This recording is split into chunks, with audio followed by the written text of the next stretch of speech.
Welcome back. ನಮ್ಮ ಸುದ್ದಿಗೆ ಅಥವಾ ಫ್ರೀಡಂ ಟಿವಿಯ ವರದಿಗೆ ಪೊಲೀಸ್ ಅಧಿಕಾರಿಯೊಬ್ಬರ ಮನಸ್ಸು ಕರಗಿದ ಘಟನೆ ಚಿಕ್ಕೋಡಿಯಲ್ಲಿ ನಡೆದಿದೆ. ಹೆತ್ತು ಹೊತ್ತು ಸಾಕಿ ಸಲುಹಿದ ತಂದೆ ಮಗನಿಗೆ ಬೇಡವಾದ ಎಂಬ ಶೀರ್ಷಿಕೆಯ ಅಡಿಯಲ್ಲಿ ಫ್ರೀಡಂ ಟಿವಿ ಸುದ್ದಿ ಪ್ರಸಾರ ಮಾಡಿತ್ತು.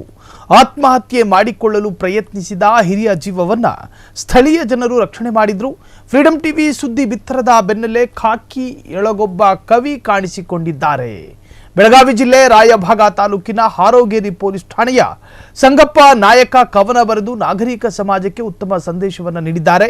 ನಾಗರಿಕ ಸಮಾಜದ ವರ್ತನೆಯ ಅಲೆಯೊಳಗೆ ಹಿರಿಯ ಜೀವಗಳು ಬಾಡುತ್ತಿವೆ.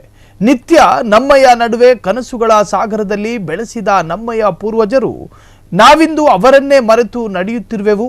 ಬಾಳಿನ ಜ್ಯೋತಿ ಬೆಳಗಿದ ಹಿರಿಯ ಜೀವಿಗಳ ಕನಸೊಮ್ಮೆ ಅರಿತು ನಡೆಯಬೇಕು. ವೇದನೆ ಸಂವೇದನೆ ಯಾರಿಗಿಲ್ಲ ಜಗದೊಳಗೆ. ನಿತ್ಯ ಅರಿತು ನಡೆಯೋ ನಮ್ಮಯ್ಯ ಹಿರಿಯರ ನಡುವೆ, ಹಿರಿಯರ ಬಾಳಿಗೆ ಬೆಳಕಾಗು ನಿಂತು ದಿವ್ಯ ಜ್ಯೋತಿಯ ಬೆಳಗಿಸಿ ಹಿರಿಮನಸ್ಸಿನ ಜೊತೆಗೆ ಒಂದಾಗೋಣ. ಕಷ್ಟ ಕಾಲದ ಹಿರಿಯ ಜೀವಕ್ಕೆ ನೀನಾಗಬೇಡ ಮುಳ್ಳು, ಹಿರಿಯ ಜೀವಗಳನ್ನ ಗೌರವದಿಂದ ನಡೆದುಕೊಳ್ಳೋಣ ಎಂಬಲ್ಲಿಗೆ ಕವನ ಮುಗಿಯುತ್ತದೆ.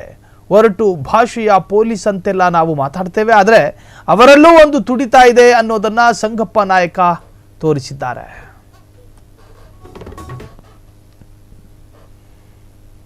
ಕ್ಷಣ ಕ್ಷಣದ ಸುದ್ದಿಗಳಿಗಾಗಿ ಫ್ರೀಡಂ ಟಿವಿ ಸಬ್ಸ್ಕ್ರೈಬ್ ಮಾಡಿ, ಲೈಕ್ ಮಾಡಿ ಹಾಗೂ ಫಾಲೋ ಮಾಡಿ. ಹೊಸ ಸುದ್ದಿಗಳ ನೋಟಿಫಿಕೇಶನ್ಗಾಗಿ ಬೆಲ್ ಐಕಾನ್ ಮೇಲೆ ಕ್ಲಿಕ್ ಮಾಡಿ.